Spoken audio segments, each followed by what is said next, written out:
A very good morning, dear students. I hope all of you are well at your home. Today, on 20th April, we are going to start SS Civics Chapter 1st Democracy.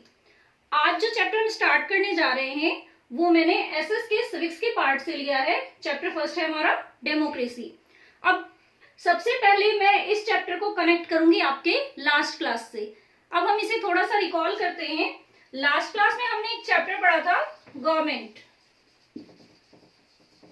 इसमें हमने types पढ़ी थी जो 3 types की थी. First थी हमारी monarchy, second dictatorship,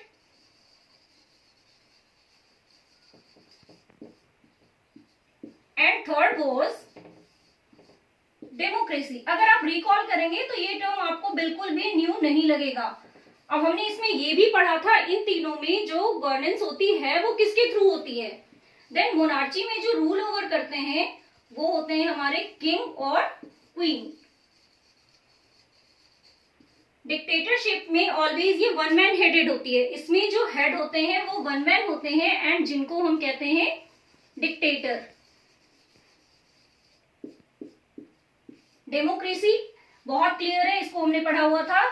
this is ruled by people, यानी इसमें जो सरकार होती है उसे जनता के द्वारा ही चुना जाता है.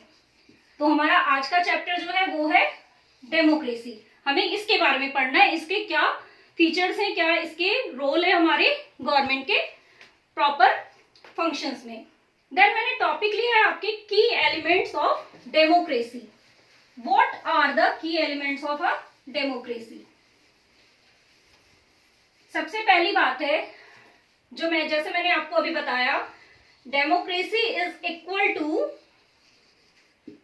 रूल्ड बाय पीपल,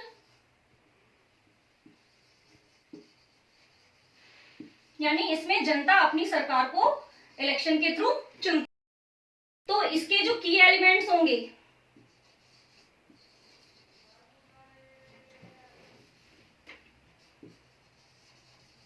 की एलिमेंट्स ये होंगे. सबसे पहला जो हो जाता है आपका वो होता है पीपल पार्टिसिपेशन, जनता की जो भागीदारी होती है.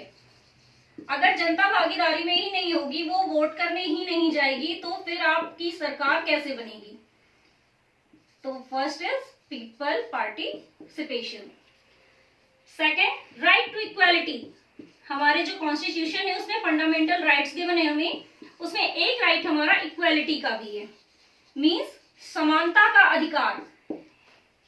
इस कंडीशन में, इक्वालिटी में ये कंडीशन होती है जेंडर के बेस पे, रिलीजन के बेस पे, कास्ट के बेस पे आपके साथ कोई भी भेदभाव नहीं किया जा सकता. ये आपको राइट टू वोट देती है, यानी अपनी सरकार को चुनने के अधिकार देती है. ये तो है हमारा की एलिमेंट्स.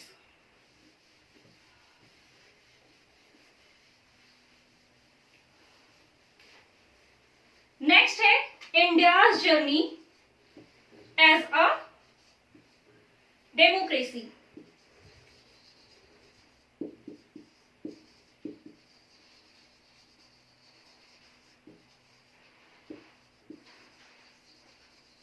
हमें पहले पता है कि हमारी कंट्री जो है ऑलमोस्ट 200 इयर्स तक ब्रिटिश के अंडर रूल रही थी. ब्रिटिश ने रूल ओवर किया था हमारे ऊपर.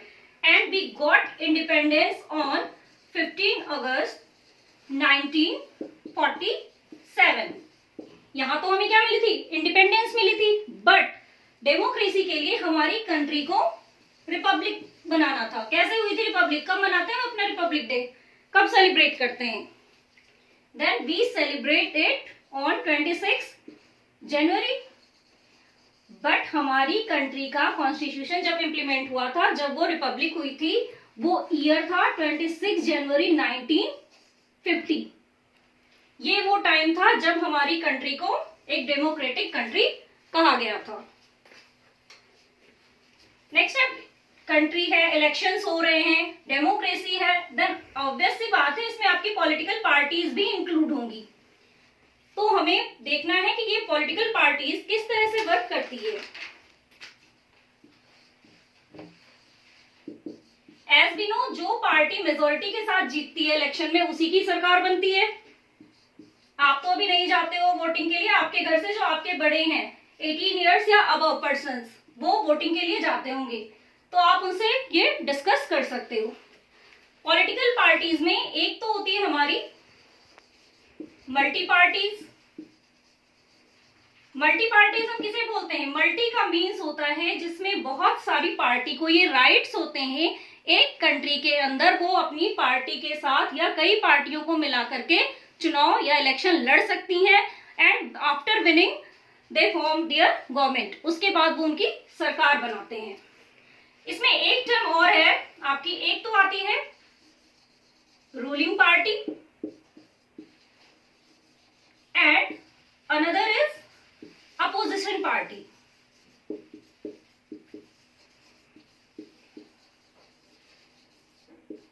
रूलिंग पार्टी वो पार्टी होती है जो एट प्रेजेंट रूल ओवर कर रही होती है, जिनकी सरकार चलती है। एंड अपोजिशन यानी विपक्ष, जिनकी सरकार नहीं होती लेकिन उनका काम होता है उनकी जो कमियां हैं उनको बताना, उनको क्रिटिसाइज करना और आगे सही तरीके से बढ़ने के लिए उनको अपना विचार देना। नेक्स्ट है इसमें आपकी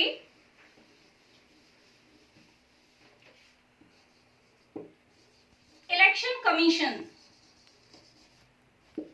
चुनाव आयोग। क्या वर्क होता है इनका?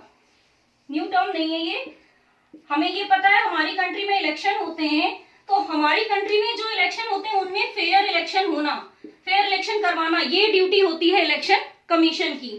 और इसको जो हेड करते हैं उन्हें हम कहते हैं इलेक्शन कमिश्नर।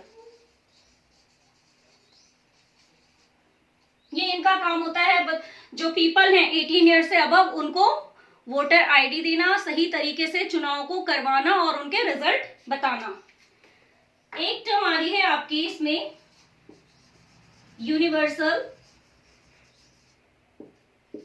Adult franchise. इनका बहुत इंपॉर्टेंट रोल होता है हमारे डेमोक्रेसी में। ये क्या करती है? ये 18 इयर्स या उनसे अबव उस पर्सन को वोटिंग राइट्स देती है जो 18 साल के हो चुके हैं या उनसे ज्यादा जिनकी उम्र है, उन्हें राइट टू वोट मिलता है, यानी उन्हें वोट देने का अधिकार होता है और वो अपने गवर्नमेंट को चुन सकते हैं। एक बहुत ही इंपॉर्टेंट टर्म आ रहे हैं आपके चैप्टर के एंडिंग में, उसको और समझ लीजिएगा। ये है आपका नोटा। क्या है ये? नोटा मीन्स जैसे आपको पीपल को ये राइट है कि वो अपने गवर्नमेंट को इलेक्ट कर सके, अपनी सरकार बना सके, बट समटाइम्स क्या होता है, हमने गवर्नमेंट चुन ली, उन्होंने कई सारे कमिटमेंट भी किए, बट वो कमिटमेंट वो अपने टाइम पीरियड में पूरा नहीं करते हैं और हम सेटिस्फाइड नहीं होते, पीपल सेटिस्फाइड नहीं होते। तो एक साइन इस तरीके का बना होता है, जब वोट डालने जाते हैं तो उसमें हर एक पार्टी के सिंबल बने होते हैं, तो एक नोटा का होता है जिसमें ये साइन बना होता है। It means reject the government. Means क्या है? आप अपनी गवर्नमेंट से सेटिस्फाइड नहीं है और आप उसको बिल्कुल बहिष्कृत कर रहे हैं, विरोध कर रहे हैं। मीन्स आपने किसी को वोट नहीं डाला, आप किसी भी पार्टी के फेवर में नहीं है। ये सारे राइट्स ओवरऑल कंट्री के जो रूल ओवर होते हैं वो पीपल के हाथों में ही होते हैं। ये आपके चैप्टर की एक्सप्लेनेशन है। होमवर्क के लिए मैंने आपको new words, learning points and exercise A and B send की है। So neat and clean work register में करके आप मुझे सेंड कीजिएगा, और अगर कोई डाउट है देन अपने गिवन टाइम पे कॉल या मैसेज करके आप मुझसे पूछ सकते हैं। Have a nice day. Thank you.